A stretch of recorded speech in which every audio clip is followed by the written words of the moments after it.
Electric rickshaw की। ये 1000 volt में है, इसको हम 48 वोल्ट से 60 वोल्ट तक ऑपरेट कर सकते हैं। ये रहा इसका कंट्रोलर जो कि है 50 एम्प का। अब इस मोटर को यार हम डायरेक्ट बाइक में यूज़ नहीं कर सकते हैं, जैसा कि हम करते हैं कि यहाँ पर गियर को वेल्ड कर दिया और बाइक में लगा दिया। अब यार इस केस में हमारी मोटर काफ़ी लोड लेके चलेगी और मे बी इन फ्यूचर हमारी मोटर जल भी सकती है। अब यार ऐसा ना हो उसके लिए मैं यूज़ करने वाला हूँ इस गियर का। गियर लगाने से दोस्तों होगा ये कि हमारी जो मोटर है उसके आरपीएम तो कम हो जाएंगे, लेकिन इसका जो टॉर्क है वो काफ़ी ज़्यादा बढ़ जाएगा। अब ये गियर आपको मिलेगा कहाँ पे? ये दोस्तों इलेक्ट्रिक रिक्शा के डिफरेंशियल में लगता है। ये आपको ई रिक्शा शॉप पे बड़ी आसानी से मिल जाएगा। तो यार मैं गियर तो लेके आ गया हूँ, अब यार इसको फिट कैसे करें यहाँ पर, क्योंकि यार ये काफ़ी ज़्यादा मुश्किल काम होने वाला है।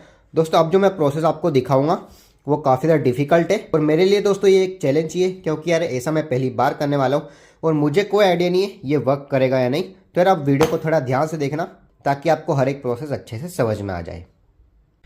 तो यार देख लेते हैं आपको क्या क्या पार्ट्स की ज़रूरत पड़ने वाली है इस गियर बॉक्स को बनाने के लिए। सबसे पहले तो आपको चाहिए 5 mm थिक मेटल प्लेट। उसके बाद आ गया हमारा जो गियर है वो पुराना स्प्रोकेट जो कि मैंने बाइक में से ही निकाला है। उसके बाद चाहिए आपको 2 बेयरिंग्स 6301 नंबर की और 6201 नंबर की।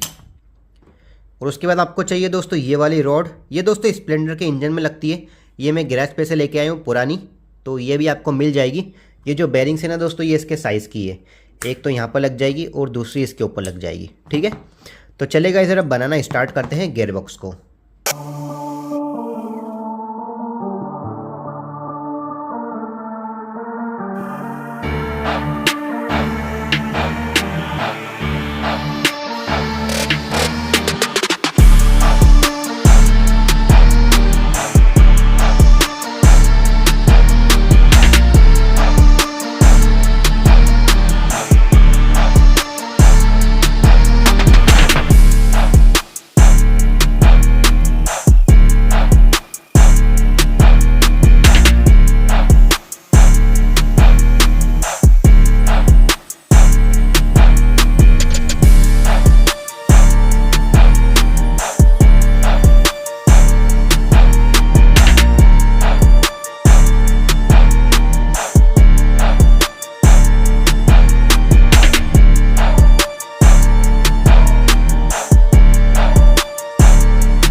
फाइनली गाइस यार 3 दिनों की मेहनत करने के बाद में यहाँ पर जो अपना गियर बॉक्स है वो रेडी हो चुका है।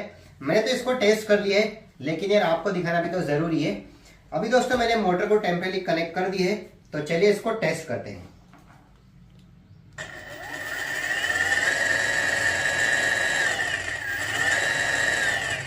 और दोस्तों इस गियर बॉक्स को मैंने ऐसा बनाया है कि इसके अंदर हम ऑयल डाल सकते हैं, जैसा हम इंजन में डालते हैं। ऑयल डाल के इसको सील कर देंगे और जो थोड़ी बहुत नॉइस आ रही है ना वो भी नहीं आएगी और ये काफ़ी ज़्यादा स्मूथ हो जाएगा।